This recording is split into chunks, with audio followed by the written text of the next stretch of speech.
नमस्कार, आप देख रहे हैं टाइम्स न्यूज और मैं हूं आपके साथ कंचन।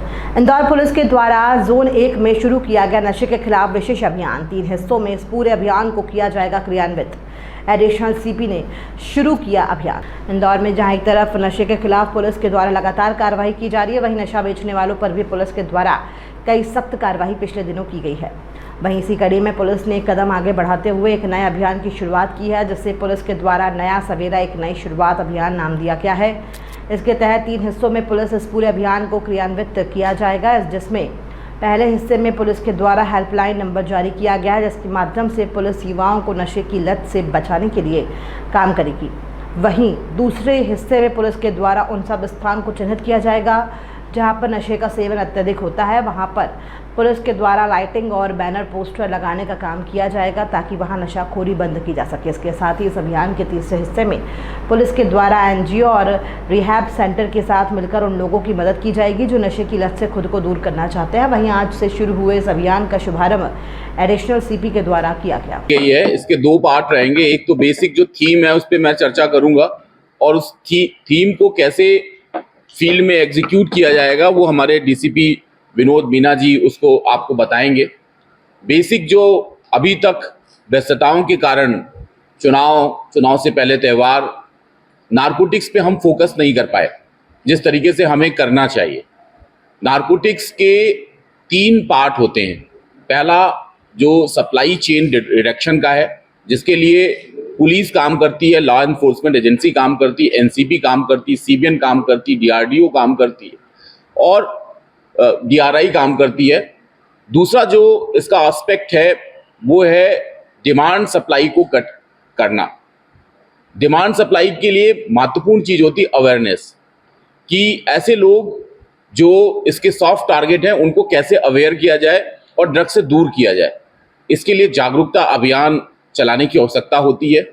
तीसरा, जो इसके विक्टिम होते हैं, कंज्यूम करते हैं ड्रग्स, उनको कैसे मुख्य धारा में पुनः लाया जाए। ये बेसिक काम होता है हेल्थ डिपार्टमेंट का, जिसे हम अपनी भाषा में कहते हैं कि हार्म रिडक्शन करना। जिस व्यक्ति ने ड्रग्स लिया है, उसने अपने शरीर को नुकसान पहुंचाया है, वो जो हार्म हुआ है उसके शरीर में, उसको कैसे रिडक्ट किया है। तो इसके लिए हमने rehabilitation centre, de addiction centre को भी चिन्हित किया है। डीसीपी जोन 1 ने अभी डीसीपी साहब पूरा बताएंगे। और चौथी महत्वपूर्ण चीज है कोऑर्डिनेशन। मीडिया का भी हमें कोऑर्डिनेशन चाहिए।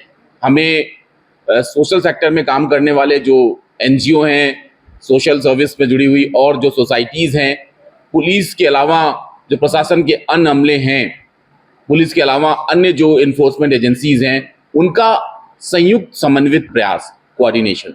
तो इसके लिए डीसीपी जोन ने एक नया कार्यक्रम स्टार्ट किया जिसको वो स्वयं ब्रीफ करेंगे कि वो किस तरीके से जो ड्रग्स का बढ़ता प्रभाव है इंदौर में उसको हम कम करेंगे, और जो हमारे ड्रग एडिक्ट हैं वो मुलजिम नहीं है, वो विक्टिम हैं, कैसे हम उनको रिहैबिलिटेशन सेंटर में ले जाएंगे, हम उन्हें डी एडिक्शन सेंटर्स पे ले जाएंगे। मैं अब विनोद को कहता हूं कि विनोद अपने कार्यक्रम के बारे में आपको शेयर करेंगे। जैसा कि एडिशनल कमिश्नर साहब ने बताया कि पुलिस ड्रग्स को लेके बहुत सेंसिटिव है और हम ये जानते हैं और इसको हम मानते भी हैं कि ड्रग्स एक बहुत ही बड़ी समस्या है, क्योंकि ये ना केवल जो हमारा डेमोग्राफिक डिविडेंड है देश का, उसको आघात पहुंचाती है, कहीं ना कहीं ये सभी क्राइम की जड़ भी है। तो इसी संबंध में हमने एक नया प्रोग्राम की शुरुआत की है, जिसका नाम हमने नया सवेरा एक नई शुरुआत रखी है।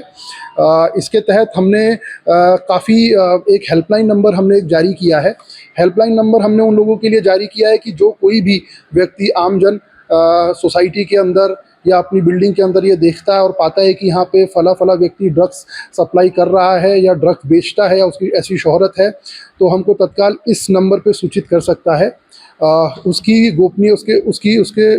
हम गोपनीयता बना के रखेंगे, साथ ही साथ उसको हम पुरस्कृत भी करेंगे।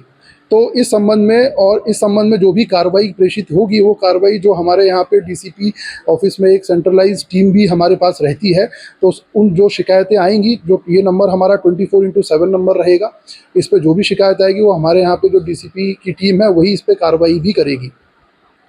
तत्पश्चात इसके अलावा हमने ये भी पाया है कि कई आमजनों की और नागरिकों की ये समस्या भी रहती है कि स्कूल के पास हो गए या किसी पार्किंग लॉट में हो गए जहाँ पे लाइट की व्यवस्था नहीं होती, सुनसान एरिया होता है, वहाँ पे भी कई लोग नशे का ओपन में सेवन करते हैं। तो हमारे द्वारा इस पहल के माध्यम से ये भी रहेगा कि ऐसी सभी जगहों को हमारे द्वारा चिन्हित किया गया है। वह चिन्हित हमने अभी अपने लेवल पे किया है, साथ ही साथ हम नागरिकों से भी इसमें फीडबैक ले रहे हैं कि उनके संज्ञान में भी अगर ऐसी कोई जगह है तो वहाँ पे हम संपूर्ण लाइटिंग की व्यवस्था करेंगे, साथ ही साथ वहाँ पे हम सीसीटीवी कैमरा भी लगाएंगे। इसके अतिरिक्त वहाँ पे हम से नो टू ड्रग्स टाइप के बैनर भी लगाएंगे ताकि ऐसी जगहों का उपयोग ड्रग्स के सेवन करने में लोगों द्वारा ना किया जाए। इसके अलावा तीसरा जो हमारा इसमें पार्ट रहेगा वो ये रहेगा कि इसमें हमने कई रिहैब सेंटर से भी बात की है, कई एनजीओ से भी हमने लाइजनिंग की है। आने वाले समय में जो भी कॉलेजेस हैं, जो भी स्कूल्स हैं, वहाँ पे हमारे एसीपीज़ द्वारा और कई जगह मेरे द्वारा भी एनजीओ की मदद से नशे के विरुद्ध जो सेमिनार्स होती हैं, जो कॉन्फ्रेंस होती हैं, जो टेड टॉक्स होती हैं, वो भी हमारे द्वारा दी जाएगी। इसके अलावा तो ये कुल मिला के 3 पहलू हैं जिस पे हम लोग काम करेंगे। इसके अलावा जो तीसरा पहलू मैंने आपको बताया उसका एक मुख्य पार्ट ये भी है कि कोई अगर चाहता है कि भाई जो जैसा कि सर ने बताया आप सभी को कि इसमें जो सेवन करने वाला होता है वो विक्टिम होता है क्योंकि उसको नशे की लत लग जाती है। तो ऐसे सभी व्यक्ति जो रिहैब होना चाहते हैं या जो चाहते हैं कि नशे की लत से दूर रहें तो उनको हम रिहैब भी करेंगे। जिस संबंध में हमने रिहैब सेंटर्स जो हैं उनसे भी हमारी बात हुई है, उनसे भी हमारा कोऑर्डिनेशन हुआ है प्राइमरी स्टेज पे। आने वाले समय में हम उसको और भी स्केल अप करेंगे। तो मुख्य तौर से हमारे 3 आयाम हैं, जैसे कि एक हेल्पलाइन नंबर है जो नशे की सूचना जिस पे कोई भी आमजन, कोई भी जागरूक नागरिक दे सकता है। दूसरा रिहैब सेंटर हमारे द्वारा बनाया गया है जिससे के माध्यम से हम अवेयरनेस भी जनरेट करेंगे। और तीसरा जो भी ऐसे स्थान हैं जहाँ पे नशे का सेवन ओपन में किया जाता है वहाँ पे सीसीटीवी कैमरा, लाइटिंग और पर्याप्त बैनर के थ्रू हम उनको भी कवर करेंगे।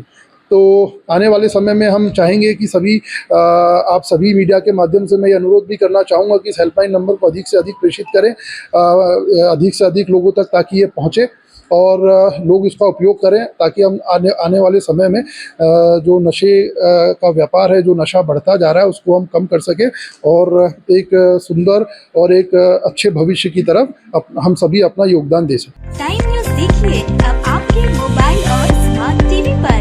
लाइव प्ले स्टोर से डाउनलोड करें।